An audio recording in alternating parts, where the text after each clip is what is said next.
Baik, saya buka dulu. Bismillahirrahmanirrahim. Assalamualaikum warahmatullahi wabarakatuh. Selamat siang semuanya. Nah, untuk sesi Vicon kita, kalau nggak salah Vicon kelima ya. Ini karena minggu kemarin ya, saya belum sempat 2 minggu yang lalu karena ada hal ya yang nggak bisa saya tunda. Nah, ini alhamdulillah saya bisa melakukan Vicon lagi untuk menjelaskan 3 sesi ya, sesi 9, 10, dan 11. Mulai dari strategi layout ya, kemudian perhitungan layout berorientasi proses dan produk, kemudian satu lagi terkait perencanaan kapasitas. Ini saya jadikan satu slide ya, agar lebih mudah. Oke, kita mulai rekan-rekan. Kita mulai dari sesi 9 dulu terkait layout. Mungkin rekan-rekan sudah baca ya terkait layout sesi 9, 10, dan 11. Nah, minggu ini masuk sesi 12. Mudah-mudahan sudah baca. Saya hanya menjelaskan terkait 3 sesi tersebut ya. Nah, ini terkait layout, yang mana artinya layout adalah tata letak, merupakan salah satu keputusan dari 10 keputusan manajemen operasional. Nah, layout ini terkait yaitu menentukan efisiensi sebuah operasional di dalam sebuah perusahaan. Nah, ini periodenya yaitu dalam jangka panjang. Nah, kemudian untuk dampak strategis dari keputusan layout ini adalah terjadi dari hasil keputusan tentang layout diantaranya memutuskan Waalaikumsalam Pak Yosef. Oh ya Bu, mohon maaf Bu. Ya, diantaranya kapasitas, kemudian proses, fleksibilitas, biaya, kualitas lingkungan kerja, kemudian kontak konsumen, dan citra perusahaan. Ini semua dampak strategis dari hasil keputusan tentang penetapan layout ya. Nah, layout yang efektif ini akan membantu perusahaan mencapai sebuah strategi yang mana nanti menunjang strategi bisnis yang telah ditetapkan diantaranya ketika melakukan diferensiasi, kemudian biaya rendah maupun fast response atau respon cepat. Nah, dalam semua kasus yang terjadi, layout seharusnya mempertimbangkan bagaimana cara mencapai yang pertama pemanfaatan lebih tinggi atas ruang, kemudian fasilitas dan tenaga kerja, kemudian perbaikan aliran informasi, barang atau tenaga kerja, kemudian meningkatkan moral kerja dan kondisi keamanan yang lebih baik, meningkatkan interaksi perusahaan dan konsumen, dan peningkatan fleksibilitas. Ini adalah mulai dari definisi layout, kemudian bagaimana dampak dan pertimbangan ketika menetapkan layout ya. Nah, kalau kita lihat untuk jenis-jenis atau tipe-tipe penetapan layout, jadi ada 6. Nanti kita bahas 2 ya terkait perhitungannya. Yang pertama adalah layout dengan posisi tetap. Nah, biasanya untuk proyek besar yang memerlukan tempat yang luas. Contohnya apa? Di sini seperti pembuatan jalan layang maupun pembuatan gedung. Kemudian layout berorientasi proses, kemudian ada layout perkantoran, kemudian layout untuk retail, kemudian layout gudang, dan layout berorientasi produk. Nah, di sini agar dapat menetapkan layout yang efektif, maka perlu menetapkan beberapa hal. Contohnya di sini, pertama adalah peralatan penanganan bahan, kemudian kapasitas, terkait estetika, kemudian aliran informasi, dan biaya. Di situ perlu dipertimbangkan. Nah, ini kita masuk ke dalam perhitungan layout ya. Ada 2 di sini, yaitu yang saya masukkan adalah layout berorientasi proses dan layout produk ya. Kita bahas dulu yang pertama, yaitu terkait layout berorientasi proses. Di sini adalah taktik untuk menyusun stasiun kerja dengan meminimalkan biaya penanganan bahan, di mana penempatan antara bagian proses yang mempunyai aliran komponen atau orang yang banyak harus berdekatan satu dengan yang lain demi tercapainya, di sini alasannya adalah atau tujuannya adalah tercapainya efisiensi. Nah, biaya yang dikeluarkan sangat tergantung pada pertama jumlah muatan atau orang yang harus dipindah antara departemen. Kemudian adanya biaya dari pemindahan muatan. Maka kita perlu menentukan atau menghitung berapa biaya yang perlu dikeluarkan ketika perusahaan melakukan atau memutuskan untuk penetapan layout berorientasi proses itu. Jadi di sini ada beberapa yang perlu kita ketahui dalam perhitungannya. Yang pertama adalah ini adalah kita mencari biaya minimum. Kemudian N ini adalah jumlah pusat atau titik pekerjaan. L adalah jumlah muatan atau gerakan pekerjaan antara pusat kerja satu ke yang lainnya. Kemudian jarak antara pusat kerja satu ke pusat kerja lainnya. Ini kita masuk untuk, jadi ini ada beberapa atau step-stepnya ya dalam menentukan atau melakukan penempatan berorientasi pada proses. Kemudian untuk melihat atau meminimalkan beban atau pekerjaan. Nah, langkahnya apa saja kita harus penuhi? Yang pertama adalah membuat matriks. Dari mana ke mana gitu ya, menunjukkan aliran barang atau bahan dari departemen ke departemen lain. Kalau di sini, kalau rekan-rekan lihat, contohnya dari departemen 1 sampai 6 ya. Kemudian menentukan kebutuhan luas ruangan tiap bagian.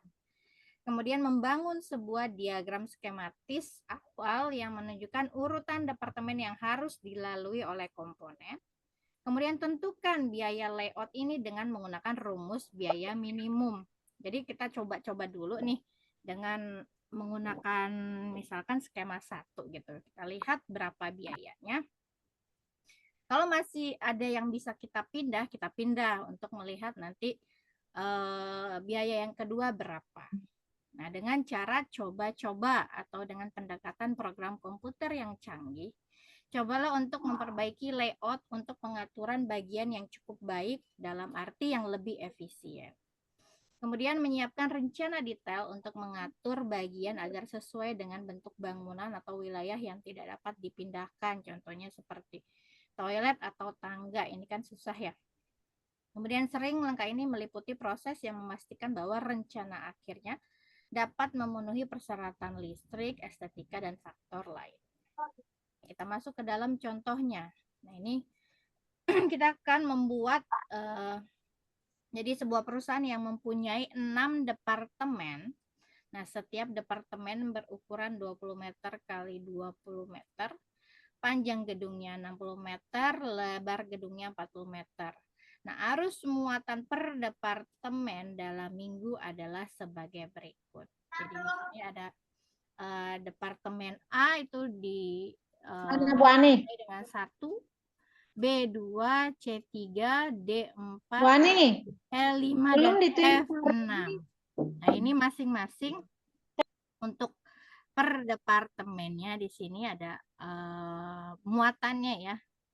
Dari kita lihat dari 1 ke 2 atau dari departemen A ke departemen B ini ada 50 yang perlu ditransfer. Kemudian ke departemen C ini adalah 100 sampai dengan departemen yang ada muatannya D ya. E dan F ini enggak ada. Aturlah 6 departemen tersebut agar biayanya minimum. Jika biaya antar departemen yang berdekatan itu 1.000. Nah, contoh yang berdekatan ya, dari 1 ke 2 atau A ke B ini kan dekat ya. Nah, ini dia memiliki biaya antarnya itu Rp1.000 per muatan. Nah, kalau kita mau yang jauh artinya departemen A ke F ini kan jauh ya. Dia kena Rp2.000 per muatan. Kita masuk ke tahap 1. Nah, kalau kita buat, saya izin minum dulu ya sebentar ya rekan-rekan.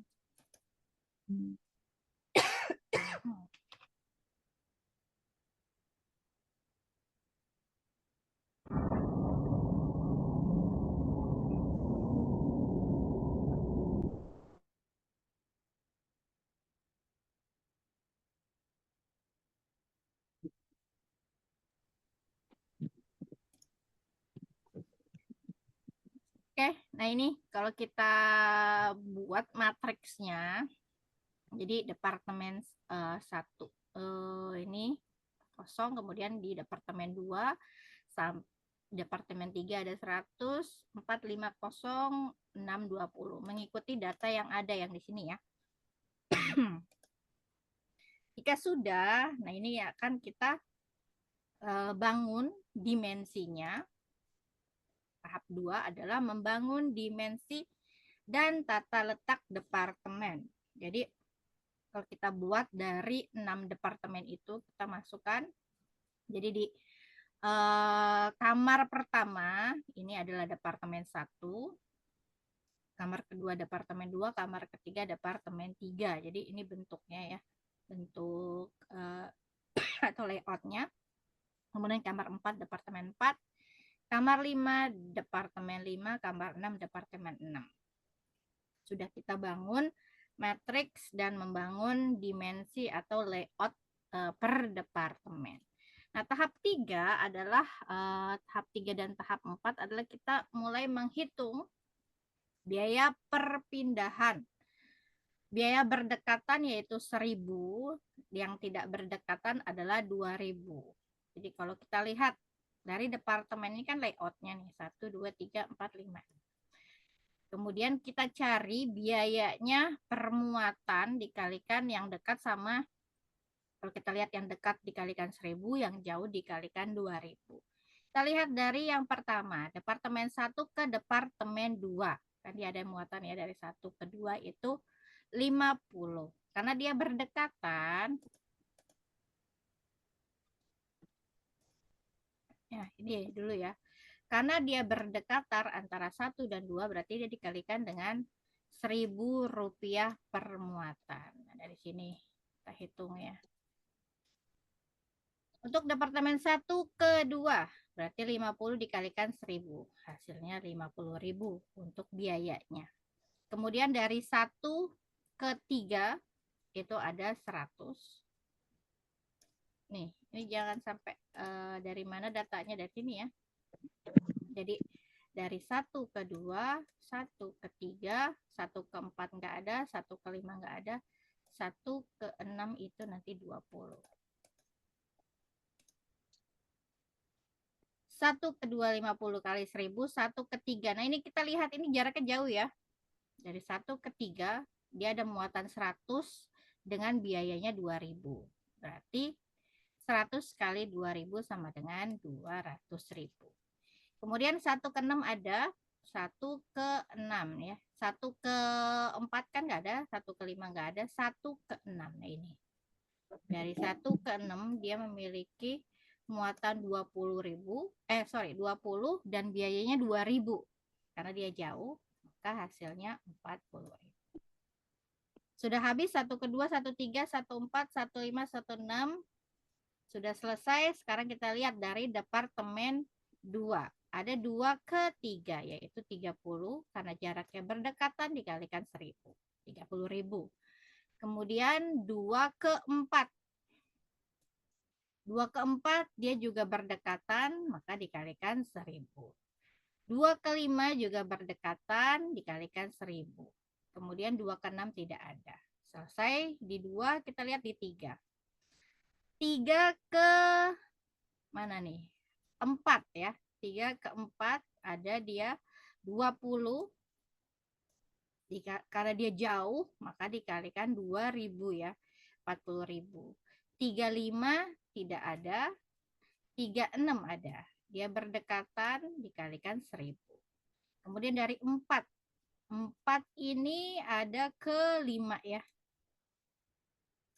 Maka dia berdekatan dikalikan 1.000.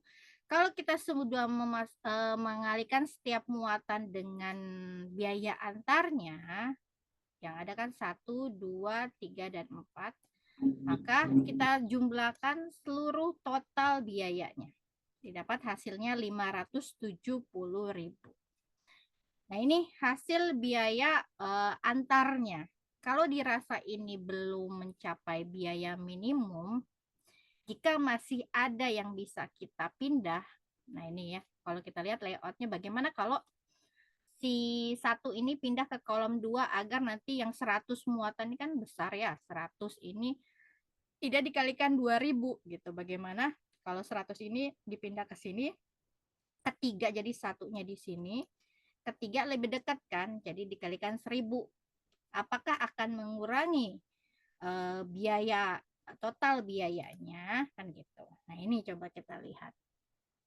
Kalau dipindah, jadi dari tadinya di sini kan 2, dia pindah ke sini 2-nya, sedangkan satunya pindah bergeser ke tengah. Nah, dari situ kita hitung lagi seperti kita menghitung layout yang pertama, dan ternyata hasilnya, karena ini kita menggunakan trial and error atau coba-coba untuk mencari total biaya yang lebih kecil dengan menggeser 1 ini ke 2, 2 ini jadi 1 ke 2, 2-nya pindah ke sini ya, ke 1. Sehingga ternyata kalau kita hitung lagi, total biayanya menjadi 480.000 dibandingkan dengan misalkan layout yang pertama adalah 570. Nah, dirasa 480 ini memang lebih kecil daripada total biaya sebelumnya dengan layout yang pertama. Maka penetapan layout oleh perusahaan berubah menjadi layout yang kedua yang menghasilkan biaya atau total biaya yang lebih kecil dibandingkan layout yang pertama. Maka tata letak yang optimum adalah sebagai berikut. Jadi kamar 1 ini diisi oleh departemen 2, kamar 2 diisi oleh departemen 1. Sedangkan kamar-kamar yang lainnya tetap sama. Yang berubah hanya kamar 1 dan kamar 2 yang diisi di kamar 1 departemen 2, kamar 2 departemen 1. Itu ya rekan-rekan ya. Bagaimana kita mencari total biaya yang paling optimum ya, sesuai dengan perhitungan layout berorientasi proses. Sampai sini ada pertanyaan rekan-rekan? Bisa dipahami? Paham, Bu. Paham ya? Yang lain? Bu. Jalan, Bu. Oke, kita lanjut ya. Nah, sekarang kita masuk ke perhitungan layout yang kedua, yaitu layout berorientasi produk.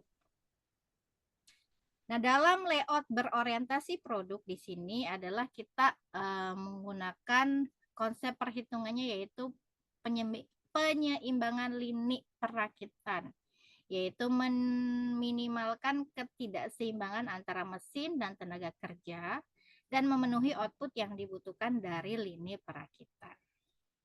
Nah, dalam menggunakan perhitungan layout berorientasi produk, nah kita perlu sama, ada langkah-langkahnya seperti tadi. Kalau kita menggunakan layout berorientasi proses ada tahap-tahapnya. Nah, berorientasi produk juga punya ya, dia ada tahap-tahapnya. Yang pertama adalah kita menghitung unit yang dibutuhkan per hari, tingkat permintaan atau tingkat produksi, dan dibagi menjadi waktu produksi yang tersedia per hari dalam menit atau detik. Nah, operasi ini memberikan siklus waktu, yaitu waktu maksimal di mana produk dapat tersedia pada setiap stasiun kerja. Jadi kita akan menghitung waktu siklus, yaitu waktu produksi yang tersedia per hari dibagi unit yang diproduksi per hari. Itu tahap 1. Tahap kedua adalah kita menghitung jumlah stasiun kerja minimal secara teoritis. Nah, bagaimana cara mencarinya? Yaitu kita bagi jumlah waktu pengerjaan tugas dibagi waktu siklus. Kalau waktu siklus sudah dapat, kita tinggal bagi dengan jumlah waktu pengerjaan tugasnya. Nah, yang ketiga adalah seimbangkan lini perakitan dengan memberikan tugas perakitan tertentu pada setiap stasiun kerja. Keseimbangan yang efisien adalah yang dapat melengkapi perakitan yang dibutuhkan. Kemudian mengikuti urutan yang telah ditentukan dan menjaga waktu kosong. Nah, prosedur formalnya, pertama kita perlu melakukan identifikasi tugas utama, kemudian menghilangkan tugas yang telah diberikan pada stasiun kerja tertentu, Kemudian hilangkan tugas yang memiliki hubungan prioritas yang tidak dapat dipenuhi. Hilangkan tugas-tugas yang tidak cukup waktunya untuk dilaksanakan pada stasiun kerja. Kemudian gunakan konsep heuristik penyeimbang untuk mencari solusi optimal. Nah, yang keempat adalah menghitung efisiensinya, yaitu membagi jumlah waktu pengerjaan tugas dengan jumlah stasiun kerja aktual dikalikan waktu siklus. Nah, dalam bentuk efisiensi artinya dia bentuknya persentase, jangan lupa dikalikan 100%. Kita masuk ke dalam contoh. Nah, di sini ada data dari sebuah lini perakitan. Nah, ini ada tugas A sampai dengan I. Ini seperti kita membuat manajemen proyek ya, penjadwalan ya. Jadi ada kegiatan atau di sini tugas yang memiliki masing-masing waktunya dan tugas yang mengikuti. Nah, ini ada A10, dia tidak memiliki tugas pendahulu ya. Kemudian B ini harus diselesaikan jika A sudah selesai. C 5 menit, pendahulunya adalah B. Terus ya sampai dengan I. Totalnya adalah 66 menit ya untuk keseluruhan. Jadi total waktunya 66 menit. Waktu produktif seharinya 8 jam. Sama dengan 480 menit untuk menghasilkan 40 unit produk. Jadi kalau kita lihat data tambahannya adalah total waktunya 66 menit.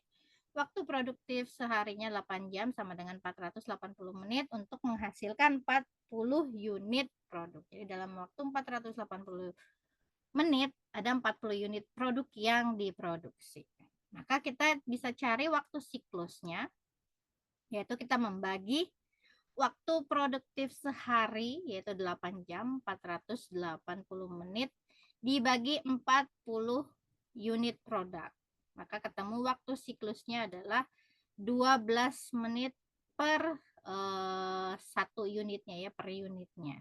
Jadi memerlukan 12 menit untuk memproduksi satu unit. Nah, jumlah stasiun kerja, jadi kita perlu membagi-bagi setiap tugas ini ke dalam stasiun kerja. Jadi ada kita mencari stasiun kerja minimumnya untuk menyelesaikan 40 unit produknya ini. Kita bagi dengan, nah ini kita lihat total waktunya 66 menit dibagi dengan 12 menit per unitnya atau waktu siklusnya. Jadi total waktu dibagi waktu siklusnya ketemu 5,5. Karena stasiun kerja kan nggak bisa setengah, maka kita bulatkan ke atas 5,5 ini atau 6 stasiun kerja. Jadi dari keseluruhan tugas ini ya, dari A sampai I, kita masukkan ke dalam stasiun kerja. Nah, pertama kita buat dulu seperti diagram atau jaringan networknya ya, dari A sampai I. Nah, ini udah digambar. Kemudian kita bagi ke dalam 6 stasiun kerja. Nah, kita lihat, kita bagi-bagi. Stasiun kerja 1 itu A, karena dia sendiri ya. Karena dia memiliki waktu yang cukup lama, yaitu 10 menit. Nah, ini dibuat sendiri ya. Dibuat sendiri. Kemudian stasiun kerja yang kedua adalah B. Jadi buat ini stasiun 1, A, B adalah stasiun kedua. Dia juga memiliki waktu yang cukup lama, yaitu 11 menit. Kemudian stasiun kerja adalah E. Nah, kalau kita lihat ini, kan di sini ada C, D, F, E. Kemudian kalau kita lihat C, D, F ini sepertinya bisa digabung karena dia memiliki nilai yang lumayan sebentar ya. Jadi dijumlahkan itu C, D, F itu masih ada 12. Sedangkan ini ini sendiri saja sudah 12. Maka dia dibuat sendiri karena dia memiliki waktu yang cukup lama. Jadi stasiun kerja ketiga adalah E. Baru stasiun kerja keempatnya adalah C, D, dan F. Ini adalah stasiun kerja keempat. Kemudian stasiun kerja kelima. Dia memiliki tugas yaitu H H ini memiliki waktu yang cukup lama juga ya, 11 menit. Nah, dia dibuat sendiri. Baru stasiun kerja ke-6 yang terakhir adalah G dan I. 10 menit. Jadi dia bisa digabung ya. G dan I ini adalah stasiun kerja ke-6. Jadi semua stasiun kerja ini sudah terpenuhi, tidak boleh kosong. Yang pertama adalah A, stasiun 1, yang kedua B, yang ketiga adalah E, keempat C, D, dan F, yang kelima adalah H, dan keenam adalah G dan I. Maka inilah stasiun kerja atau 6 stasiun kerja untuk memproduksi 40 unit produk ya dalam waktu 480 menit. Nah, kalau kita lihat ini sudah memenuhi efisiensinya belum gitu, kita hitung. Jadi 66 menit kan total waktunya 66 menit dibagi dengan 6 stasiun dikalikan 1 unit produknya butuh waktu atau siklus waktunya 12 menit dikali 100% artinya jika kita menggunakan 6 stasiun kerja ini, maka efisiensinya adalah 91,7%. Ya, lebih dari 90% artinya ya ini sudah efisien gitu ya. Untuk menyelesaikan 40 unit produk dalam waktu 480 menit. Gitu ya rekan-rekan ya. Ini adalah perhitungan untuk layout berorientasi produk. Paham rekan-rekan?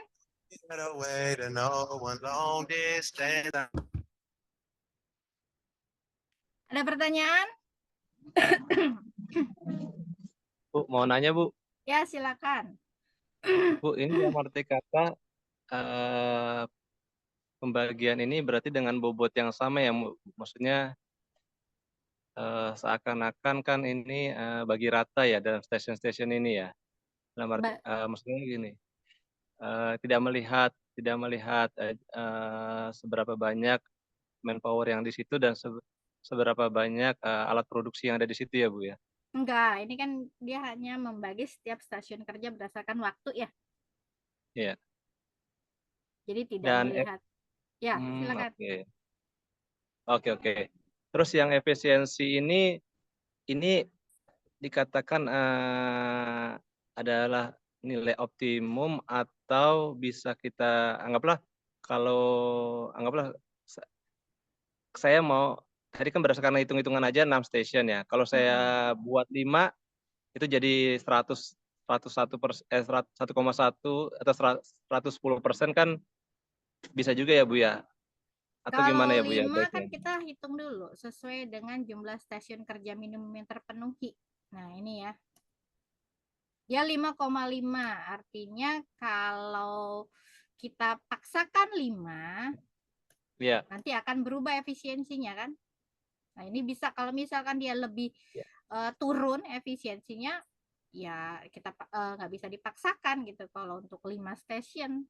Gitu. Kita lihat efisiensinya kalau kita buat 5 stasiun kerja bagaimana, hitung lagi ini. Ini Ya, kalau dibagi dibuat 5 5. kan jadi ya jadi Berapa nih? lebih dari 100 kan, Bu? Ini di sini ya. Iya, lebih dari 100% kan. Jadi 66 dibagi 60 kan. Coba dihitung. 1,1 Coba ya. ya 110%. Nah. Kita lihat. 66 ya. Dibagi 5 kali 12 kan 12 ya. 60. 65 Ya 60. Iya. Hah? 65 kan? 65 sorry. Hah? Iya. Ya. 5 dikali 101 ya. 12. Iya, jadi 110% kan dalam arti kata kan.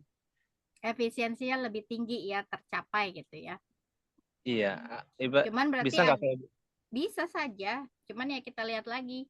Ini kan waktunya ada yang lebih di satu tugas kayak ini A 10. Berarti kita misalkan masukkan A sama B gitu ya. Jadi dia butuh waktu lebih lama kan, 21 menit gitu ya. Kalau ini kan kita ambil rata-rata hampir sama semua nih. 10, 11, 12, 12 ya kan. Ini 10, ini 11. Artinya kalau kita gabungkan salah satu gini ya, A sama B kita paksakan jadi 5. Dia butuh waktu 21. Mungkin ini efisiensinya 100%, tapi kalau aktualnya bagaimana gitu? Karena dia butuh waktunya Iya. lebih lama. Cuman ya stasiun kerjanya lebih sedikit gitu ya. Iya, enggak. Saya cuma berpikir karena tadi kan belum membahas masalah manpower yang Iya, ada di situ, betul. peralatan yang ada di situ, dan juga efisiensi ya. Kalau mamanya saya buat 6 station kan itu berarti efisiensi cost juga di situ. Siapa tahu saya Betul, bisa optimalkan cost juga dengan betul. membuat 6 station gitu, Nah. Tadi Mm-mm. sesuai dengan pembicaraan yang di awal gitu, Nah, Bu. Iya, betul. Cuman kalau Iya, kita lihat optimumnya atau minimumnya kan di sini tercapainya 5,5 ya. iya benar. Kalau kita kurangi ya mungkin dia bukan stasiun kerja minimum gitu ya. Iya. Karena kalau kita lihat 5,5, maka dibulatkan ke atas. Ya karena Oke. tadi kan 5,5 dinaikkan ke atas. Jadi saya pikir Betul. ingin turunkan ke bawah gitu, Nah. Turunkan ke bawah. Iya. Karena kan nggak terlalu jauh gitu ya, poin 5 gitu, Nah. Betul. Tapi dari sisi cost mungkin bisa dampaknya lebih lumayan besar gitu. Bisa jadi karena kan dia bertambah ya waktunya otomatis di stasiun kerja ini Iya. dalam 21 menit penambahan kerja karyawan karena ini kan belum dihitung ya costnya ya. Iya. Karena kalau dinaikkan ke atas kan berarti kita memberikan relaksasi ya, Bu ya. Betul. Nah, Karena pasti ada waktu slack ya kan kalau kita iya. lihat menghitung manajemen proyek kan kita harus melihat Iya, slack time-nya, Bu ya. Iya, slack time-nya. Gitu. Iya. Sip, Bu. Makasih, Bu. Sama-sama. Oke, ada lagi? Ini Pak Sabil benar-benar mendengarkan dia. Sehingga dia punya ide bagaimana kalau kita mengurangi stasiunnya. Bagus sekali Pak Sabil ya. Oke, ada lagi nggak rekan-rekan? Bisa dipahami? Bisa, Bu. Bisa, baik. Kita lanjut ya, satu lagi ya. Satu sesi lagi. Yaitu, ini saya ngebut ya. Satu sesi lagi terkait sesi 11, yaitu kapasitas ya. Mungkin rekan-rekan sudah familiar ini dengar kapasitas ya. Jadi kapasitas adalah hasil produksi atau jumlah unit yang dapat ditahan ataupun diterima ataupun disimpan ataupun diproduksi oleh sebuah fasilitas dalam suatu periode waktu tertentu. Nah, contoh di sini jika dimasukkan ke dalam contoh kapasitas yaitu berapa banyak penyelenggara konser harus menyediakan tempat duduk ya. Jadi kan kita harus perlu tahu kapasitasnya berapa. Nah, untuk pembagian sistem waktu dalam perencanaan kapasitas, nah ini terkait jangka waktunya. Ada perencanaan jangka panjang, kemudian jangka menengah, dan jangka pendek. Nah, ini rekan-rekan bisa lihat kalau jangka panjang itu lebih dari 1 tahun. Contohnya dalam apa? Seperti menambah fasilitas, menambah peralatan yang memiliki lead time panjang. Ataupun perencanaan jangka menengah ya. Kemudian jangka pendek. Jangka menengah 3 sampai 18 bulan. Jangka pendeknya 3 bulan. Nah, terkait dengan jenis kapasitas, maka ini yang perlu kita ketahui ada yang namanya kapasitas desain. Adalah output maksimum sistem secara teoritis dalam suatu periode waktu tertentu. Nah, di sini biasanya dinyatakan dalam suatu tingkatan tertentu. Contohnya adalah jumlah tonase baja yang diproduksi setiap minggu ataupun setiap bulan ataupun setiap tahun. Kemudian kapasitas efektif adalah kapasitas yang diharapkan dapat dicapai oleh sebuah perusahaan dengan bauran produk ataupun metode penjadwalan, pemeliharaan, dan standar kualitas yang diberikan. Kemudian ada definisi lain yaitu kapasitas yang diharapkan dapat dicapai oleh sebuah perusahaan dengan keterbatasan operasi yang ada sekarang. Contoh di sini adalah jumlah maksimum unit yang diproduksi dalam satu waktu ataupun jumlah tempat tidur dalam sebuah rumah sakit.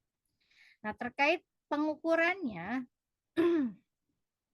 ada jadi kita mengenal yang namanya utilisasi atau output aktual sebagai prosentase kapasitas desain. Nah, cara mencari utilisasi adalah output aktual dibagi kapasitas desain. Kemudian efisiensi.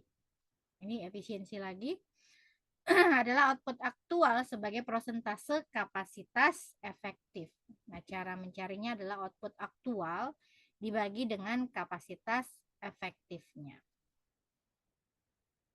Kita masuk ke dalam contoh ya. Di sini ada contoh untuk sebuah toko roti. Toko roti yang mana pemiliknya namanya Sarah James memiliki sebuah pabrik yang memproduksi roti untuk sarapan.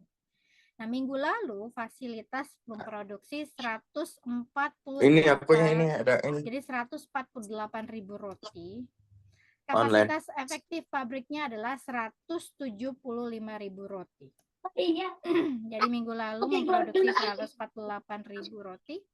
Efektif untuk kapasitas efektifnya adalah 175.000 roti. Nah, jadi lini produksinya beroperasi 7 hari per minggu dengan 3 shift. Nah, masing-masing 8 jam per hari. Nah, lini ini didesain untuk memproduksi roti deluxe isi kaca. Jadi, rotinya roti deluxe isi kaca. Kemudian rasa kayu manis dan lapis gula. Dengan tingkat outputnya 1.200 roti per jam.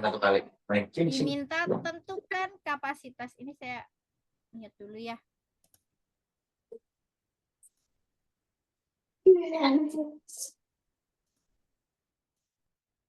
Nah, tentukan kapasitas desain, kemudian utilisasi dan efisiensi pabrik ini saat memproduksi roti deluxe. Jadi kita diminta untuk menghitung kapasitas desain, kemudian utilisasi dan efisiensi pabrik ini saat memproduksi roti deluxe. Nah, kalau kita hitung dulu kapasitas desainnya adalah berarti kita mencari output maksimum ya. Untuk kapasitas desain kita kalikan berapa hari dia beroperasi. Jadi lini produksinya 7 hari dikali 3 shift dikali 8 jam. Untuk roti deluxe-nya yaitu tingkat output roti deluxe adalah 1.200 roti per jam. Maka kapasitas desain adalah 201.600 roti per minggu. Ini adalah output maksimum ya untuk memproduksi roti deluxe. 201.600 roti per minggu. Kemudian berapa utilisasinya? Utilisasi adalah output aktualnya.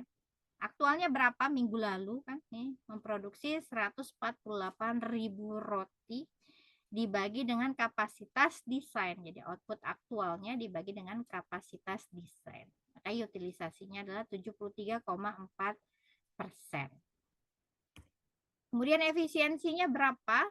Kita disuruh menghitung efisiensi dari memproduksi roti deluxe ini. Lini produksi ini ya. Lini produksi ini kan ada 2 contoh, ini yang pertama.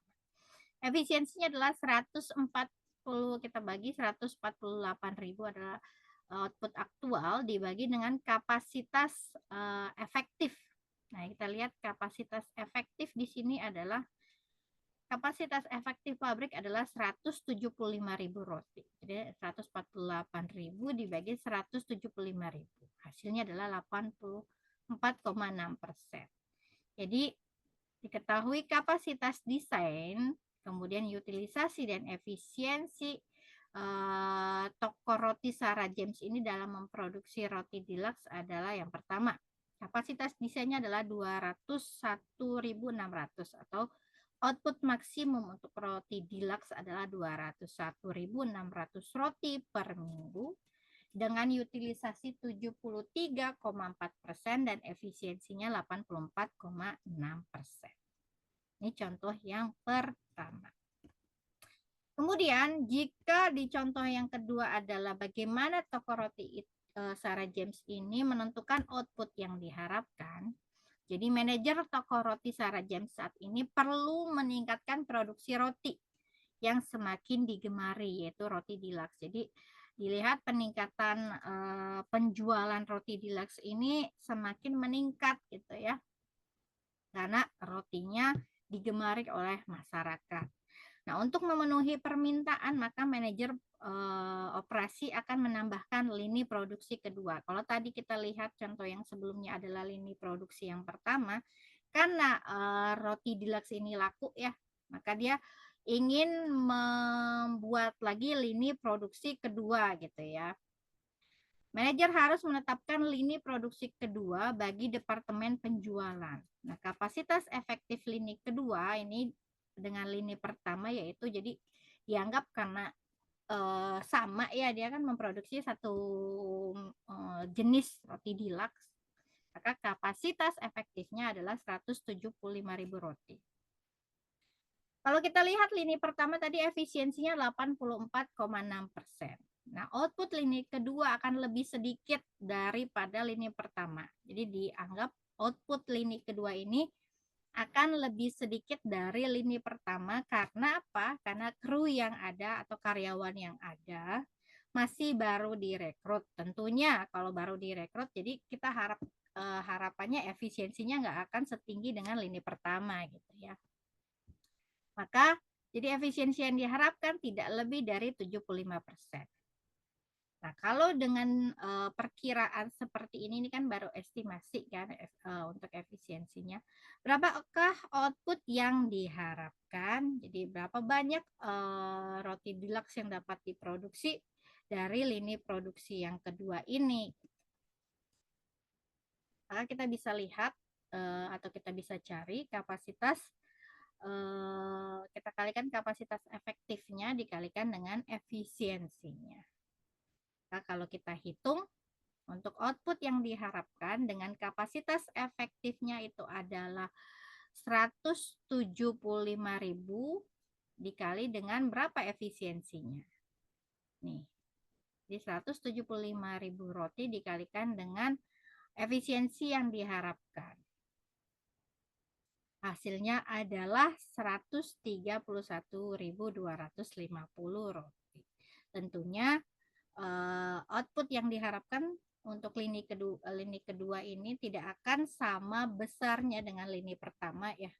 Tadi kalau yang lini pertama 200, yang lini kedua adalah 131 karena ada, nah ini, karena dia baru tentunya krunya atau karyawannya dianggap masih baru, jadi belum lihai lah yang seperti lini produksi pertama. Maka tidak akan sebanyak lini produksi pertama untuk output. Itu ya rekan-rekan ya. Jadi contoh 1, contoh 2 terkait kapasitas. Sampai sini ada pertanyaan nggak? Saya izin minum lagi ya.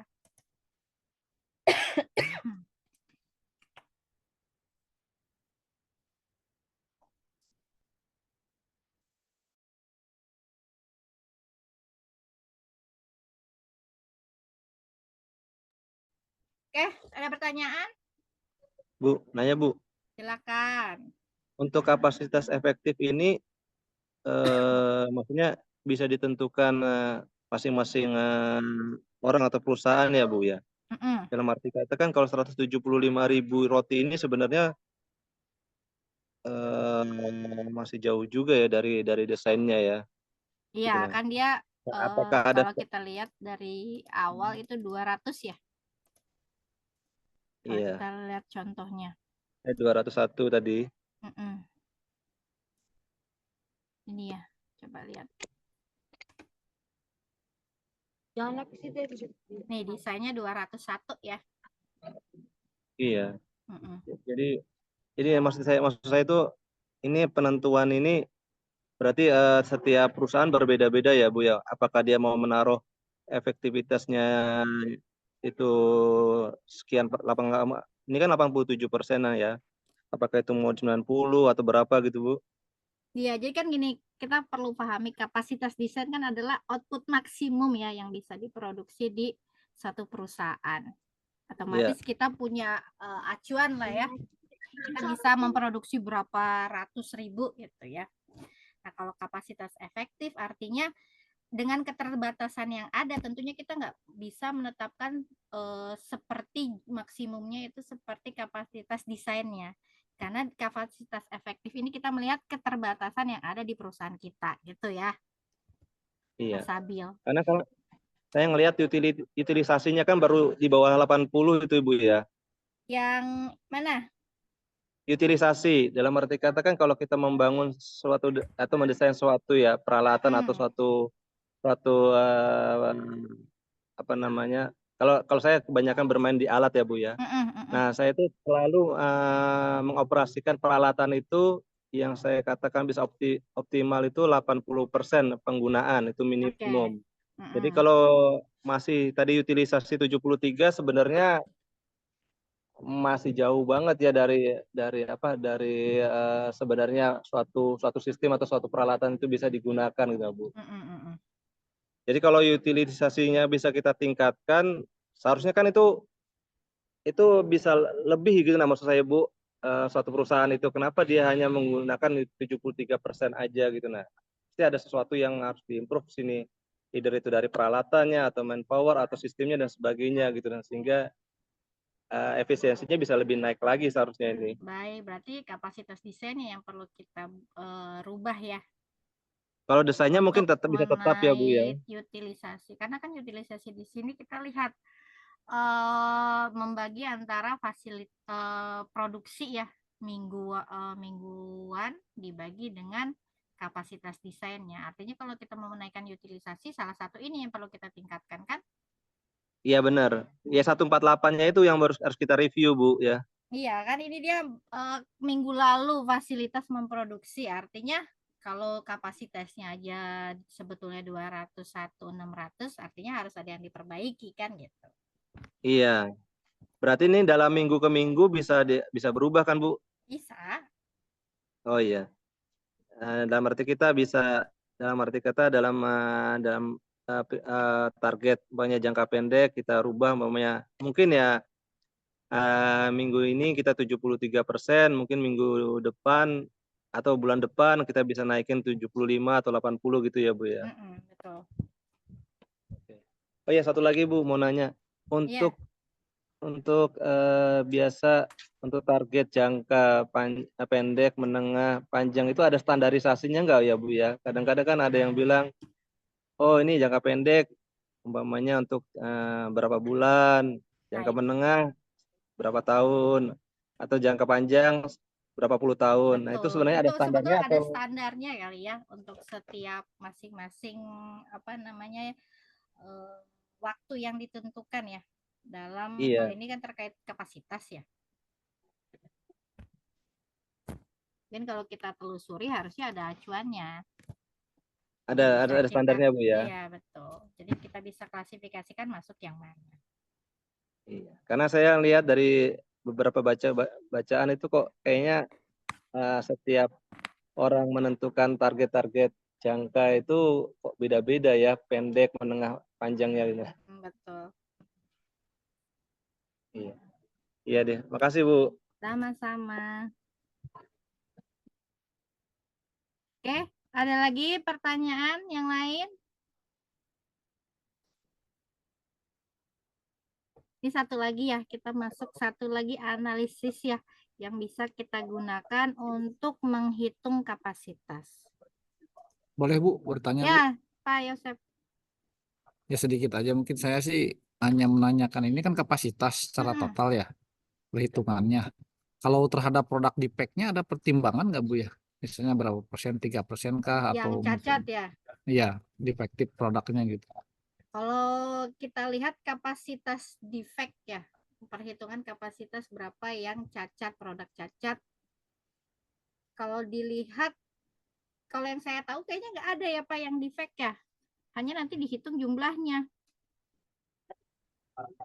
Biasanya kan dari pengalaman ya Bu ya, misalnya tentukan 3% atau 5% gitu, misalnya gitu. Sehingga perhitungannya kan nanti ketahuan secara totalnya enggak 148 kan, kali 3% berarti kan berapa gitu. Betul. Iya ada. Tapi kalau kita kan ini dilihat dari kapasitas, kayaknya nggak ada Pak. Nanti mungkin kalau dari biayanya mungkin ada kan kita setiap perusahaan tentunya apalagi yang memproduksi ada biaya kegagalan gitu kan, Ya, internal, ya, ya. eksternal Seperti gitu itu, ya. Bu. Ada pertimbangan OE yield-nya gitu. Artinya virgin yield-nya ada gitu, Iya, berapa iya. gitu. Ya, Bu, Oh, terima kasih, Bu. Gitu aja, Bu. Makasih. ya, Pak Yosef. Nah, kalau terkait kapasitas, saya belum pernah ya dengar ada perhitungan untuk biaya di apa namanya biaya, bukan biaya, produk cacatnya gitu, tapi kalau biayanya ada. Oh, berarti dia ini dianggap semua itu pokoknya menghasilkan dulu ya Bu ya, Iya, jumlahnya Bu. betul. Jadi belum dihitung nih. Katanya layak kirim semua gitu ya, Iya, layak betul. jual gitu ya. Layak Ya, jual Bu. ini. Ya. Terima kasih, Bu. Tapi memang Sama-sama. dari pengalaman namanya berproduksi itu pasti ada defect Pastilah. gitu. Apa ini kan roti. Iya, iya, Nggak Bu. mungkin ada yang bagus semua, pasti misalnya Yang ada yang gosong atau gosong apa. gitu Iya, kan. iya, Nah, iya. iya ada. Ya, Bentar, Bu. Bu. Masih, Bu. Bentar Bu, saya curious lagi nih.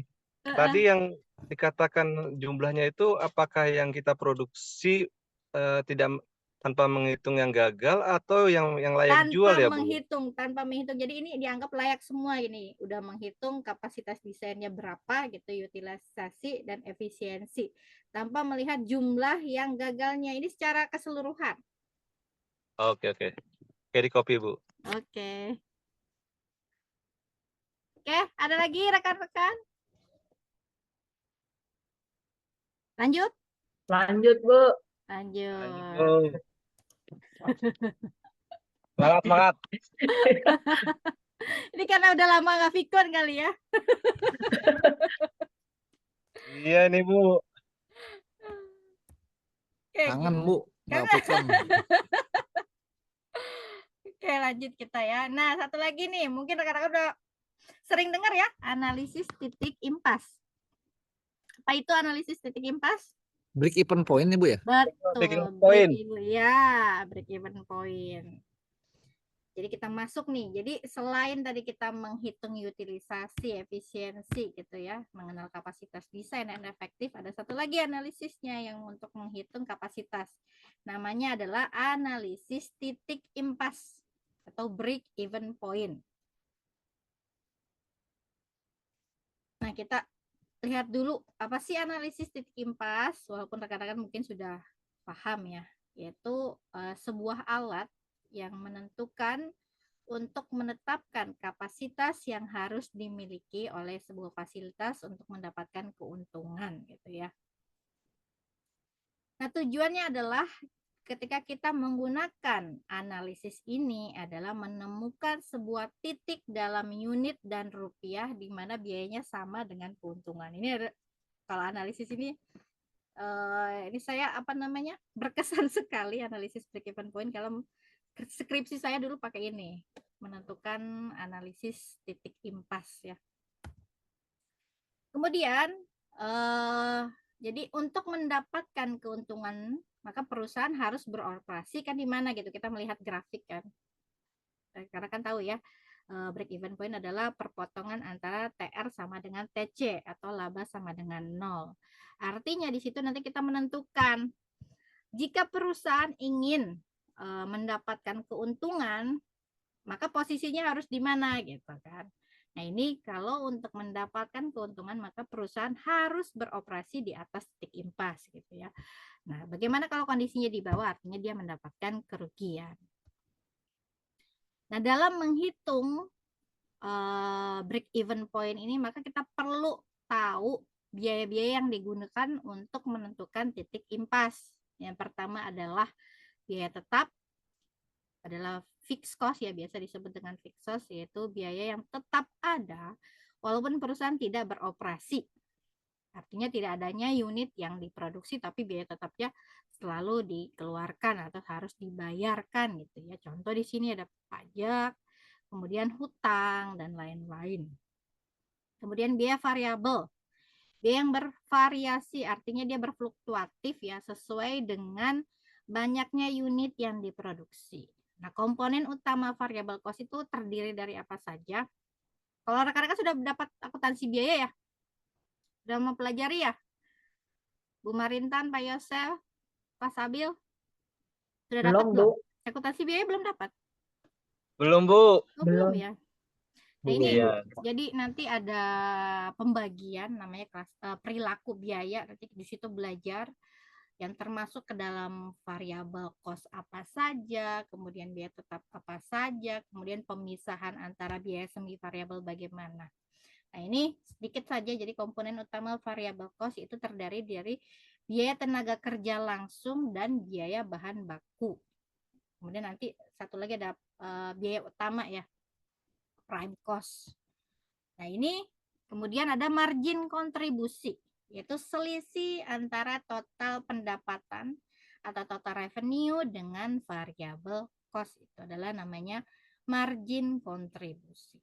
Ini biaya-biaya yang nanti kita akan gunakan ketika kita menentukan break even point atau analisis titik impas.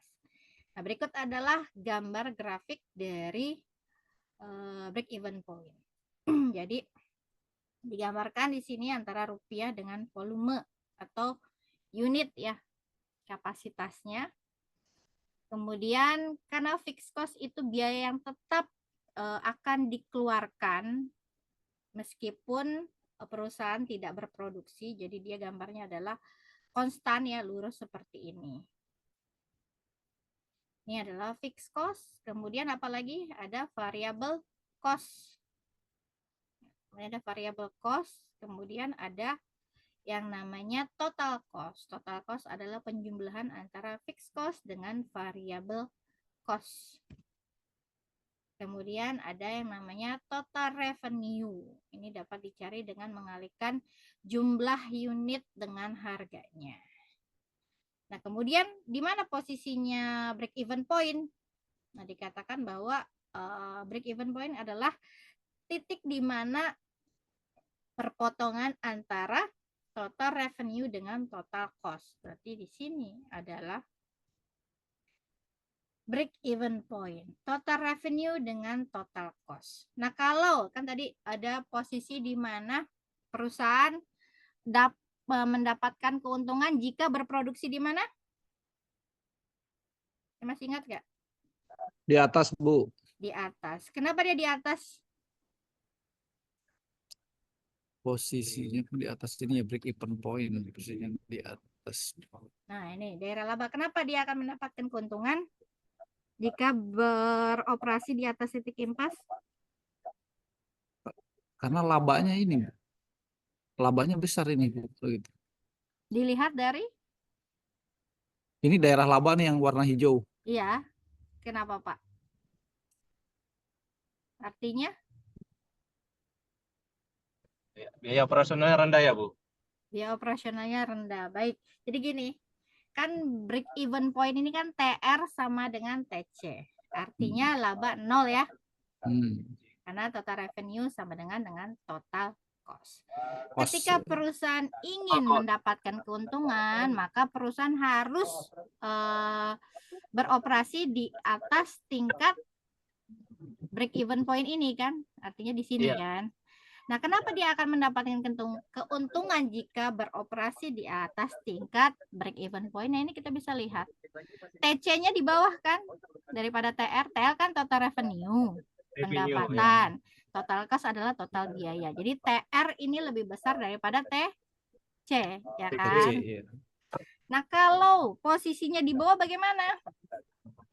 TR-nya lebih kecil daripada TR-nya lebih kecil. Betul. Jadi gini, jadinya rugi. Betul. Jadi penjelasannya adalah dia akan mendapatkan keuntungan jika TR-nya total revenue lebih besar daripada TC. Artinya dia bisa membayar semua biaya-biaya kan kalau total revenue-nya lebih besar daripada TC.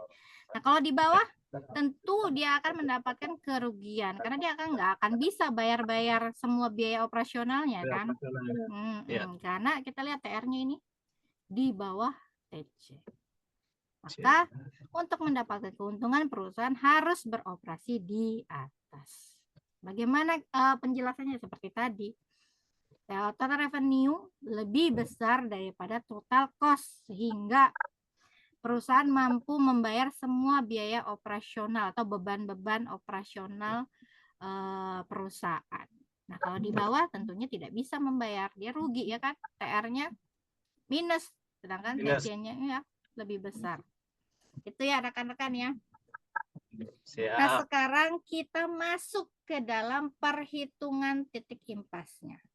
Nah, bagaimana melakukan perhitungan titik impas?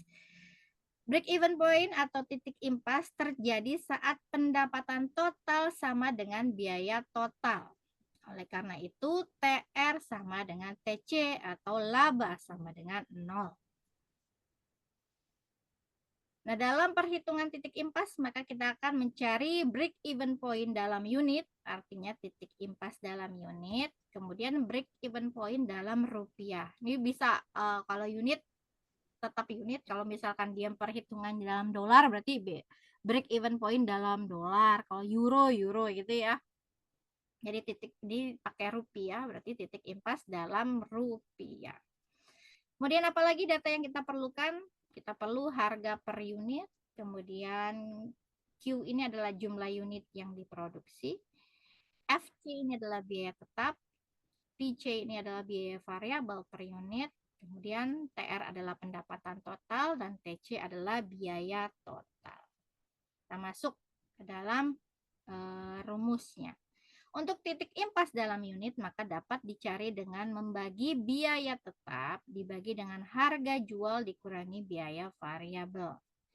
Nah, kalau titik impas dalam rupiah ataupun dalam dolar, maka break even point dalam rupiah atau dalam dolar sama dengan biaya tetap dibagi 1 dikurangi biaya variabel dibagi harga jual.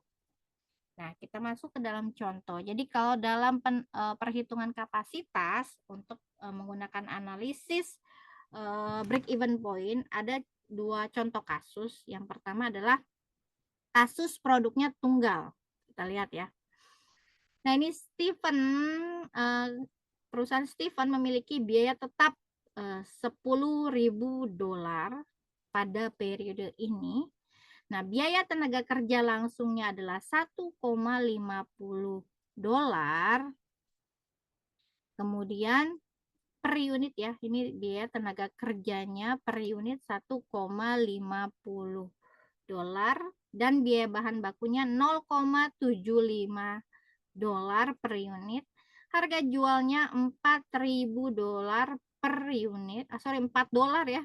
$4 per unit. Hitunglah titik impas dalam dolar dan unit. Nah, ini kita perlu klasifikasikan lagi, kita jumlahkan lagi kan tadi. Masih ingat nggak variabel cost terdiri dari apa saja? Dari biaya bahan baku langsung dan tenaga kerja langsung. Artinya nanti kita perlu jumlahkan dulu, kita cari variabel cost-nya. Nah, ini jawaban untuk break even point dalam dolar. Jadi break even point kalau dia pakai dolar, ini rupiah aja berarti tidak perlu dipakai. Ini break even point dalam dolar sama dengan fixed cost-nya adalah 10.000 dibagi dengan 1 dikurangi variabel cost dibagi P. Maka variabel cost-nya kita perlu hitung dulu. 1,50 ditambah 0,75. Nah, kalau sudah kita tinggal masukkan nih. Jadi 10.000 dibagi 1 dikurangi 1,50 ditambah 0,75 dibagi harganya $4. Maka 10.000 dibagi 0,4375. Hasilnya adalah untuk break even point dalam rupiah 22.857. Kemudian diminta dalam unit juga. Jadi break even point dalam unit adalah fixed cost dibagi price dikurangi variable cost. 10.000 dibagi 4 dikurangi 2,25. Hasilnya adalah 10.000 dibagi 1,75. Break even point dalam unit 5.714 unit. Jadi kalau mau digambarkan artinya kita coba ya. Jadi kalau mau ini apa namanya? Digambarkan. Jadi di sini adalah 22.000. Misalkan ya. Kemudian di sini 5.000. Ini ya 5.000. 714 kan dia titik perpotongan ya.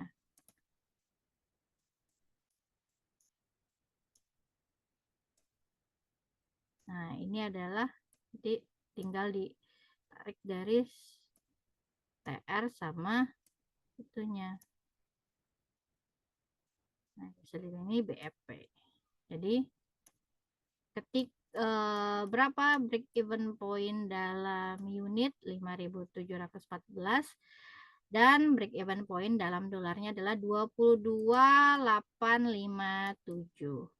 Nah, bagaimana kalau perusahaan ingin memproduksi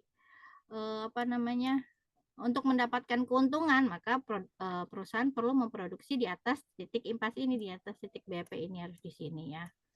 Kalau di bawah ini maka perusahaan akan mendapatkan kerugian. Iya. Itu ya.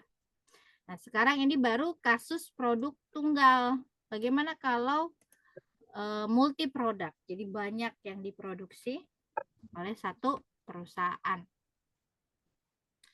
Nah, di sini kita bisa lihat kalau menggunakan break even point multi produk, maka rumus yang akan kita gunakan agak berbeda, tapi tetap dibagi dengan fixed cost, dibagi dengan, kalau ini karena banyak berarti jumlah semua untuk setiap produknya. Jadi masing-masing produk. Jadi 1 dikurangi variable cost masing-masing produk dibagi dengan harga masing-masing produk, kemudian dikalikan dengan persentase tiap produk dari total penjualan. Kita masuk ke dalam contohnya. Jadi ada sebuah restoran yang mempunyai informasi sebagai berikut. Biaya tetapnya adalah 3.500 per bulan. Dengan di sini kita bisa lihat ada 5 ya, ada 5 produk yang dijual di restoran ini, mulai dari roti isi daging, minuman ringan, kentang panggang, teh dan salad dengan harga produknya yang berbeda-beda dan biaya variabel juga berbeda-beda. Serta ada ramalan penjualan tahunan. Nah, ini karena dia akan menghitung tahunan. Maka ini biaya tetap nanti akan kita rubah ya karena dia menggunakan per bulan.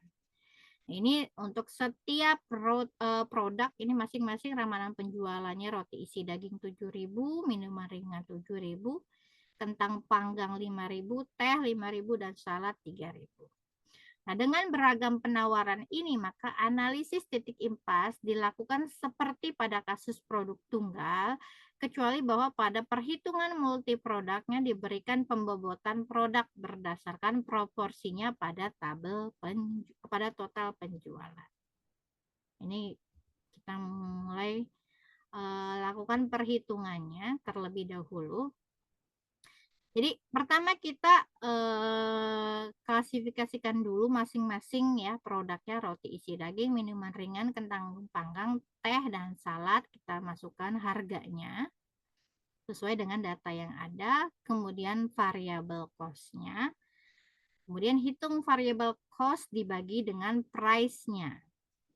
Jadi kalau ini kita nomorin aja lah, ini 1, ini 2, 3, 4, 5, ini 6, ini 7 ya.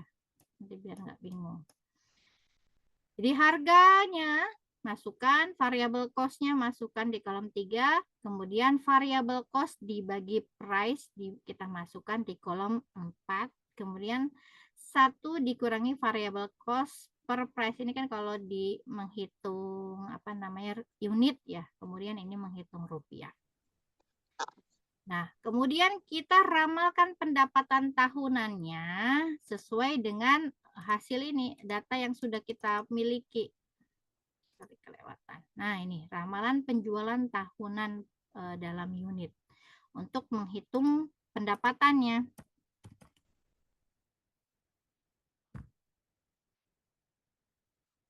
Kalau kita sudah menghitung kolom 5 masing-masing kan, 1 dikurangi variable cost dibagi price. Jadi tinggal dikurangi 1 kurang 0,42 hasilnya ini sampai dengan salad. 1 dikurangi dengan 0,35, 0,65.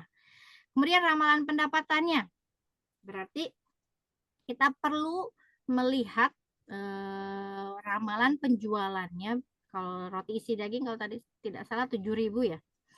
7.000 dikalikan dengan harganya. 7.000. Coba.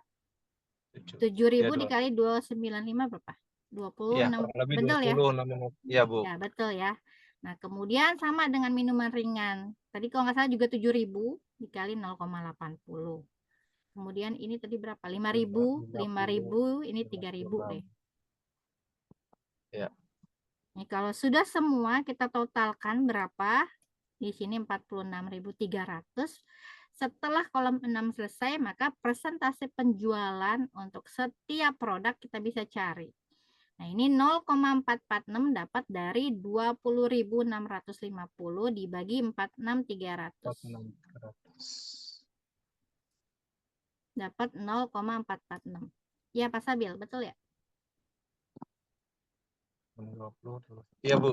Betul ya. Kemudian 0,121 dapat dari 5.600 dibagi 46.300. 46.300. Begitu semuanya. Nah, ini semua totalnya harus 1.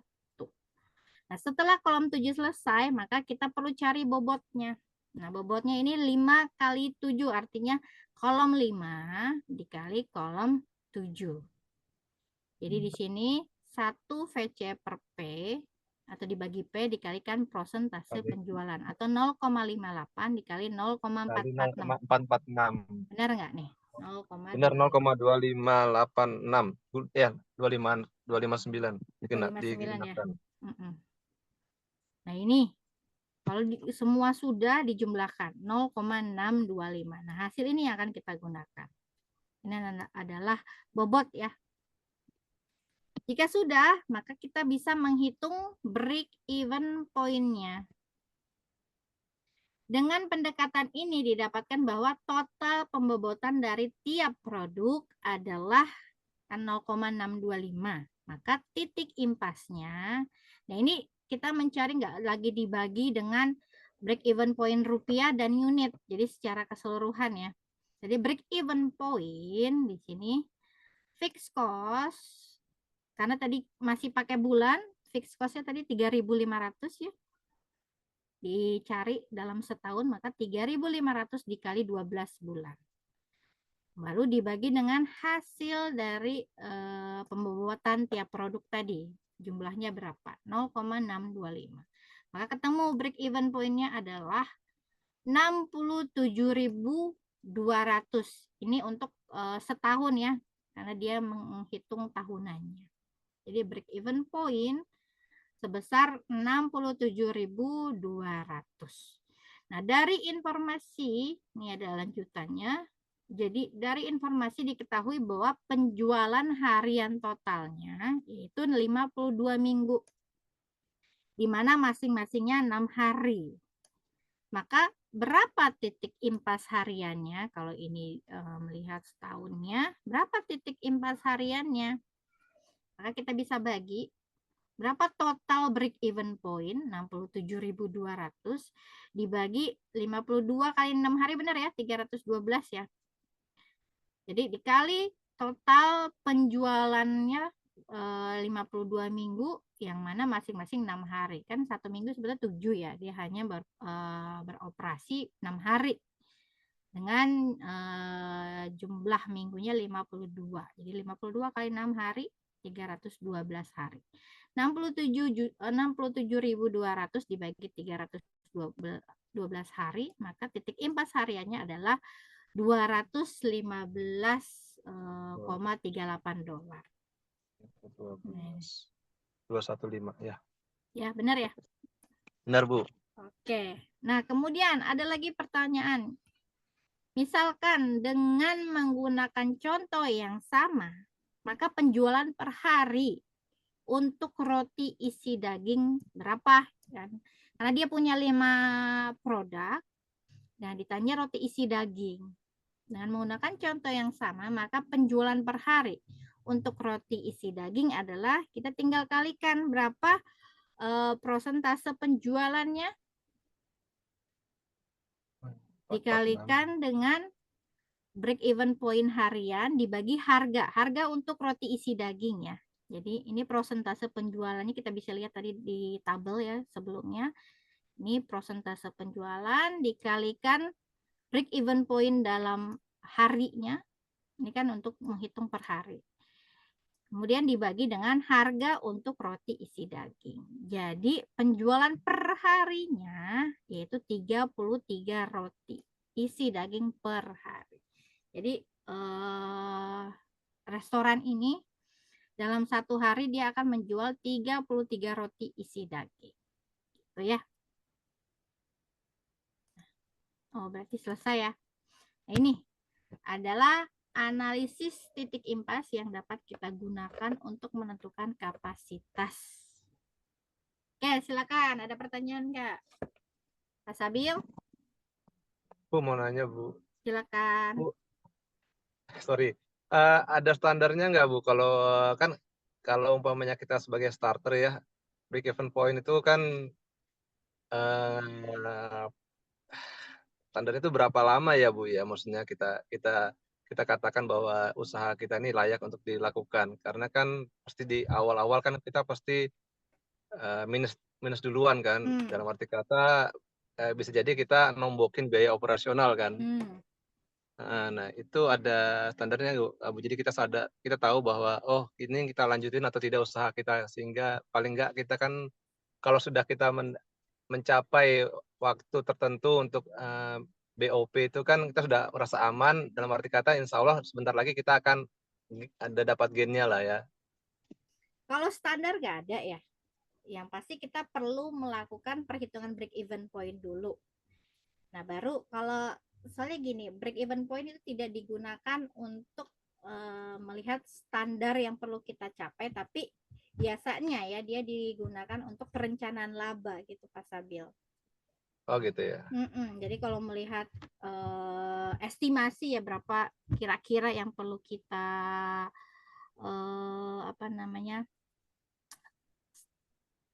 kan seperti estimasi ya. Jadi nggak ada kalau dalam break even point. Kita tidak melihat estimasi tersebut, kita tidak menghitung. Tapi untuk break even point artinya kita bisa melihat kalau kita ingin mendapatkan keuntungan, artinya kita harus lihat dulu berapa nih break even point kita. Kalau dapat nih kita udah, jadi ini bukan estimasi tapi kita secara aktual berapa yang kita data yang kita punya kita masukkan, kita olah, nanti baru kita rencanakan. Nah, makanya kalau break even point itu tidak digunakan untuk melakukan estimasi tapi untuk perencanaan, biasanya terutama perencanaan laba gitu ya. Karena di situ kita akan melihat break even point itu kan TR sama dengan TC atau labanya sama dengan 0. Nah, bagaimana untuk mendapatkan keuntungan? Artinya kita perlu meningkatkan gitu ya dari break even point tersebut. Jadi tidak digunakan untuk estimasi, tapi untuk perencanaan. Oke, untuk perencanaan. Tapi kan bisa juga dijadikan acuan. Oke, kalau kita tahu break even point kita kan berarti kan kita juga bisa mengetahui sebenarnya harga produk kita ini berapa yang harus berapa jumlahnya dan berapa yang harus kita jual kan Bu? Berarti itu harus menentukan dulu dong kita harga produk, berarti yang kita perlu tentukan. Estimasi kan dari segala biaya yang kita gunakan, kita lihat HPP-nya. Benar Bu, jadi kayak estimasi Bu. Jadi supaya saya berada di break even point, saya harus punya produk dan harga segini gitu kan. Nah, berarti yang digunakan bukan hanya BEP. Kita perlu menentukan yang lain juga. Gitu. Oh iya, kita benar. hitung HPP dulu. Kemudian estimasi.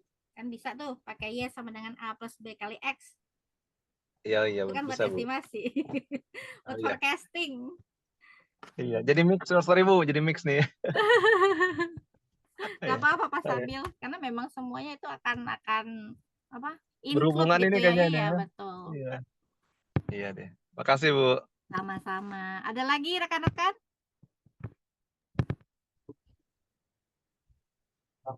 Ayo Sep, ada? Bu Marintan? Jalan Bu, tarik Bu. Cukup Silakan ya? Bu, terusin. Baik, udah selesai Pak. Oke. Ya. Berarti insya Allah ya nanti kita lanjut lagi mungkin. Ini kan satu lagi ya. Sesi 12 ini kan minggu ini harusnya sudah di hari Rabu ya saya share. Jadi mungkin kalau sempat minggu ini, kalau tidak sempat berarti minggu depan ya rekan-rekan. Baik, Bu. Itu ya. Iya, Bu mau nanya Bu. Ya, silakan. Bu, memang ini waktunya sudah fix jam segini ya Bu ya. Maaf loh Bu. Gini Pak Sabil, karena saya ngamput 10 kelas ya. Kemudian Oh ada gitu ya. 15 mahasiswa yang bimbingan juga. Jadi saya agak-agak susah nih menemukan waktu yang pas. Jadi saya akan infokan terlebih dahulu jamnya berapa gitu ya, jam berapa. Nah, bagi yang tidak bisa ikut seperti biasa, bisa menyimak rekaman ya, Pak Sabil ya. Iya, siap-siap. Tapi Itu ya memang rekan-rekan. kalau bisa ikut tuh enak interaksinya sih Bu. Betul. Nah, ini matchingin waktunya itu. Kan kadang-kadang saya Iya. juga tempatin di jam 3 gitu ya, kadang-kadang jam 1, jam 3, jam 2. Saya Iyalah. ganti-ganti Ya, lagi Bu. sama kelas lain. Terima kasih, Bu. Ini juga kanan kuliah, kirinya webinar, Bu. Nah, Iya, makanya. kadang-kadang begitu ya Bu. Jadi Nggak apa-apa, Bu. waktu Nggak jam apa-apa. segini. Siap, Bu. Siap. Oke, saya mau tanya nih sekali lagi, karena jadi gini, ada kasus ketika UTS ya nih, untuk nilai UTS. Jadi baru diketahui sekarang. Jadi ada mahasiswa yang sudah mengumpulkan, tapi di sistem LMS itu tidak muncul. Padahal mereka ada yang sudah submit ya, mahasiswa sudah submit, tapi begitu kita nilai, nama dia nggak ada gitu. Hasil yang disubmit itu nggak ada. Jadi perlu diutak-atik dulu, baru kelihatan munculnya seperti di search gitu. Ada nggak yang belum saya nilai? Jadi saya mau nanya, sudah submit tapi belum saya nilai di kelas 401 sama 402. Ada nggak kira-kira? Ini rekan-rekan yang hadir. Sudah cek semua kan ya? Saya udah, Bu. Terima kasih. Saya Udah ya? udah Bu, udah kami. Sudah, Saya ya? udah Bu. Sudah dinilai kan ya? Semuanya sudah dinilai ya? Terima kasih, Bu. Terima Udah, kasih. Bu. Baik, alhamdulillah kalau begitu. Karena saya takut begitu tarik nilai, ada yang belum saya nilai gitu. Karena di kelas saya sendiri, di salah satu kelas itu manajemen investasi kalau nggak salah, itu ada yang seperti itu, ada 4 orang yang ternyata nilainya belum UTS-nya belum saya nilai, padahal dia sudah submit karena tidak muncul namanya. Jadi ya saya perlu ketak-katik. Tapi di sini Sepertinya aman ya. masih ada, Bu. Siapa tuh? Kayaknya Bu Pit deh, cuman Bu Pit karena lagi ada kerjaan scan barcode ini, jadi dia nggak terlalu fokus ikut Zoom ini, Bu. Tapi sudah submit. Sudah, barengan sama saya, makanya dia sempat nanya kok saya belum ada nilainya gitu. Coba nanti Oke. saya tanyakan lagi atau bisa japri Ibu via WA. Iya, coba ya. Diminta untuk japri saya saja ya. Oke, siap Ibu. Terima kasih. Baik, sama-sama. Oke, ada lagi nggak? Mungkin Mungkin temannya. ini, Bu, sedikit Siapa? kali mungkin. Kalau saya sih sekarang nih, setiap ngirim UTS itu atau tugas, selalu saya screenshot juga dan coba di-download dulu. Ada nggak ininya gitu. Nah, Jadi iya. make sure bahwa itu sudah terdownload, udah ada di situnya gitu. Tapi Itu memang aja, Bu. gitu, Pak. Makasih, Bu. Kadang-kadang karena nggak tahu ya, sistemnya memang lagi bermasalah. Jadi begitu selesai, jadi kan kemarin itu sekitar 2 minggu 3 minggu yang lalu kan terakhir input nilai itu dosen ya. Nah, begitu selesai, nah dari minggu terakhir input nilai, ada mahasiswa yang komplain. Komplainnya tuh agak lama, jadi setelah 3 minggu gitu dia baru komplain bahwa nilainya belum ada gitu, belum dinilai UTS-nya. Begitu kita cek di LMS tuh nggak ada nama dia gitu. Nah, kita konfirmasikan ke pihak IT, ternyata memang ada kendala sistem untuk melihat dia sudah mengumpulkan, artinya ada yang perlu kita klik di situ atau kita search, kita tulis namanya. Ya. Gitu, baru muncul. Jadi kayak gitu, Pak Yosef. Iya, Bu. Ini Baik, Bu. takutnya ada yang memang miss gitu ya, belum saya koreksi. Ya mudah-mudahan cepat tertanggulangi lah, Bu. Iya Kalau kan, ya Bu. kalau saya Bu, kalau Iya. saya kalau kemarin buktinya sih ada semua, Bu. saya sempet kayak gitu